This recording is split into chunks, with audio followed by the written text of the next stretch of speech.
I love learning. I've always had a curious mind. I've always asked a lot of questions because I always want to understand.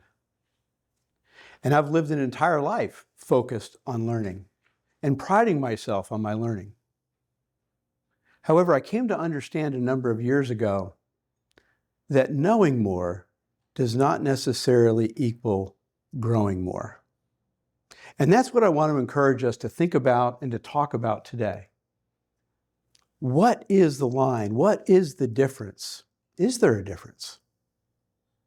I want to start off with a story about Ted. Ted was a young pastor that I went to my church, and he came to me one day and said, "Hey, Bob, would you be willing to help me grow and be better at my time management? I'm really not very good at it." "Yeah, sure. What are you reading?" He told me the name of the book. I said, "Well, tell you what, let's get together for lunch one day and we'll talk." So we got together for lunch and we started talking about time management, and I realized he was really into it. He understood the principles. I said, "Well, which one of these are you going to take and what are you going to apply in the next couple of weeks?" And he wrote out his plan. We talked about it. I'm thinking, oh man, this guy's going to be great. So 2 weeks later, we show back up and he's got a different book. I'm like, okay, well, this doesn't make any sense to me, but okay. Well, let's go with this. What principles are you focused on here? And what are you going to apply? And the same thing. And he walked away with a plan. And I said, okay, next week, this stuff, right? Yeah. It took me 4 weeks to finally realize he wasn't going to do anything. He just wanted to know more about time management. And he handed me the book, and I looked at it.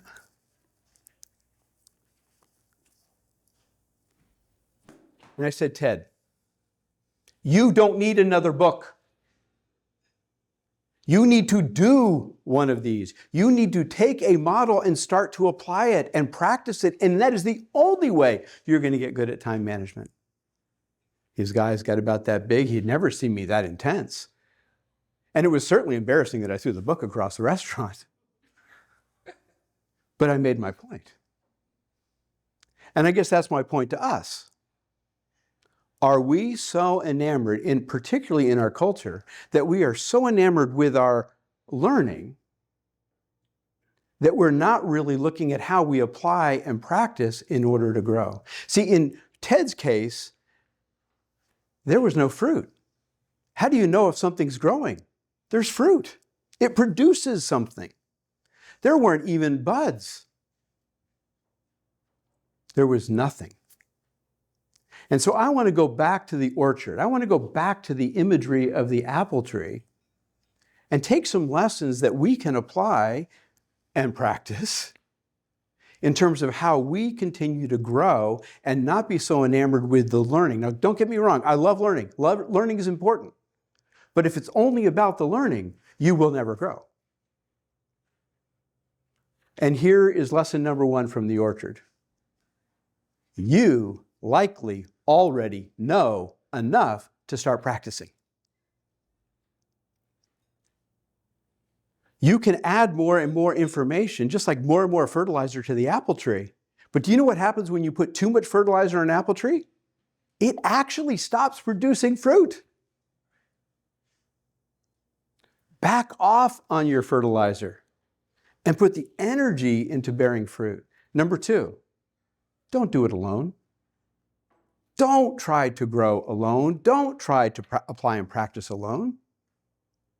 Do you know that 2 apple trees produce more fruit than 1 apple tree by itself? True. And you really want to produce fruit? Get in an orchard. Plant a tree and harvest fruit from a tree in an orchard. A lot more. Don't apply and practice alone. And then third, don't run from the struggle. Whenever we apply and practice, there's going to be a struggle. Do you know why there aren't apple trees in Texas? It never gets cold enough. It needs cold. It needs the hardship of winter in order to prepare itself for the fruit of fall. It gets apple trees get pruned in the fall and the winter. Why? Because it's necessary for the fruit to grow. And so paying attention to your already know enough, don't do it alone. And don't run from the hard part, the struggle of the growth. We will grow. My challenge to you, my challenge to us, is what is it in this meeting today that you are intentionally going to take that you learned and walk out and apply? You probably already know enough. Is there somebody in this room that you could talk to and say, you know, this is an area I want to grow in. This is an area I want to do more in. Start to produce a little bit of supportive accountability. And then finally, recognize it's going to hurt. It's going to be uncomfortable. Knowing does not necessarily equal growing. And our challenge is, are we going to choose to grow or simply focus on learning?